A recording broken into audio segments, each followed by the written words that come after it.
po sa inyong lahat. Ako po si G. Tonji at nanonood po kayo ng Kababayan Today. I'm very, very happy to announce na mula ngayon, magkakaroon na po tayo ng midweek updates mula sa ating kaibigan, ang Asian Journal. Asian Journal, the Filipino-American community newspaper since 1991.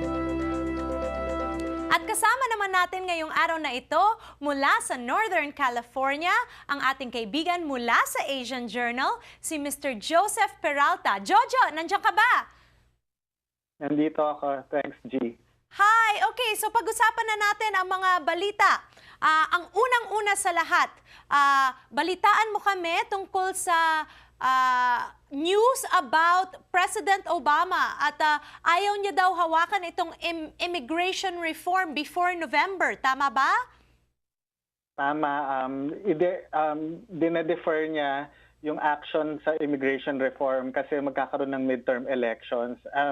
Nape-pressure siya ng mga Democrats, yung party niya, into making a later decision sa immigration reform kasi hotly contested yung mga races sa ibang states like Alaska, Louisiana, Arkansas, and North Carolina. Oo, pero ang ibig sabihin nito, once again, families will be separated at napakaingay nga naman ng mga balita tungkol sa immigration. Lalo na yung kasama natin at yung kaibigan natin na si Jose Antonio Vargas is rallying and making news for immigration reform. Can we wait another month? Actually, yung mga immigrant rights groups like si Antonio Vargas, siya yung head ng Define Americans, saka yung mga ibang immigrant rights groups like United We Dream, they've said na hindi nila kayang mag-intay kasi kailangan, dahil nung June 30, nag-promise si Obama na kung hindi i-approve ng legislative body yung immigration reform, gagawa siya ng paraan. Pero now, nag-backtrack siya. Okay, so he's really, in essence, Jojo, he's really breaking his promise. It looks like that.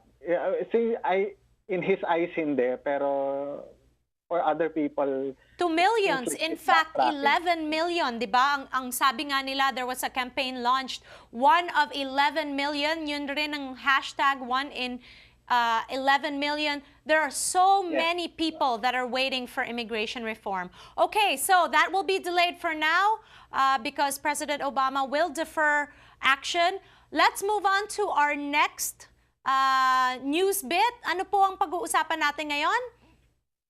Well, ang pag-usapan natin yung tungkol sa yung ex-USC professor, si Walter Lee Williams. Oo, hindi magandang balita ito, Jojo. Anong nangyari? Yeah, he pleaded guilty for traveling to the Philippines to engage in sex with Filipino minor boys, ages 9 and 17.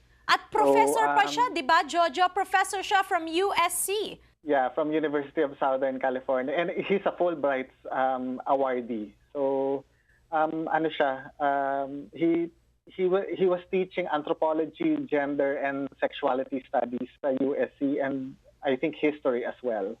So, nahuli siya when he traveled to the Philippines to have sex with minors, and nadakip siya ng FBI sa Mexico. Okay, that's not very good news.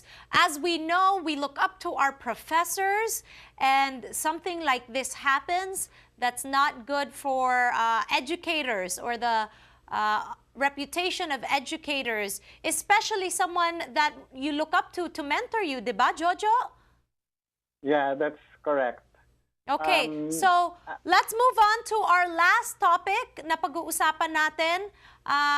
Eto naman si Vice President Binay, maingay na pinag-uusapan sa Pilipinas na itong issue tungkol sa kanyang napakamahal na parking structure. Anong balita mo dito? Yung party, well, yung faction niya or party niya has announced na sasagutin ni Vice President Binay yung mga allegations against him. Kasi sa Senate Blue Ribbon Committee, nag-testify yung former Vice Mayor at saka another city official who used to, nakakatanggap sila ng mga pabuya from then Mayor Binay para dun sa city contracts. So Oo. ngayon, sasagutin niya isa-isa by point yung mga allegations sa kanya. Okay. Well, alam naman natin, Jojo, kapag mataas ang ranking mo, palaging may titira sa'yo. And lalo na, alam naman natin that Mayor Binay has been very vocal about running for presidency.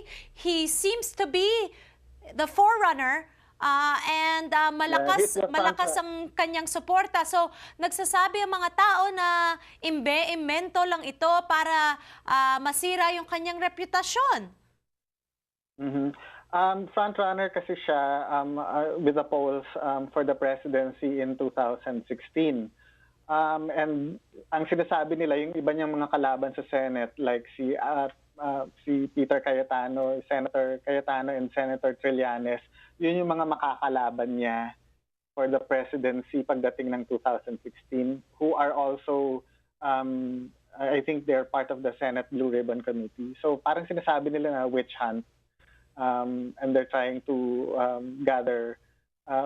trying to discredit him from becoming a favorite sa mga boboto. Oo, well, we look forward to his statements at tingnan natin kung masasagot niya lahat nga ng allegations. Maraming salamat, Jojo. I look forward to speaking with you again here on Kababayan Today. At every Wednesday po yan, abangan nyo ang midweek balita kasama ang Asian Journal. Maraming salamat.